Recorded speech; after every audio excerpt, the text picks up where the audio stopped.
پیغمبر چې ادیرو ته د تلو اجازت کړی دی د دې راز تپوس وکړئ.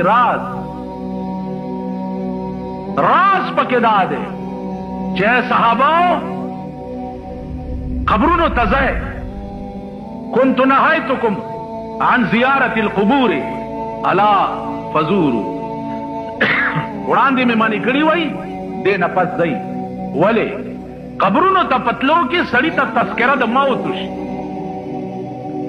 مرګ ورته رایاد شي چې دا د خاورو ډیري لاندې چې کوم سړی پروت دی داسې به یو ورځ ضم شي. لکه حاجي محمد امین صاحب د خدای پاک وبخي د هغه په قبر لیکلي دي چې لکه چې ته دغسې زوما،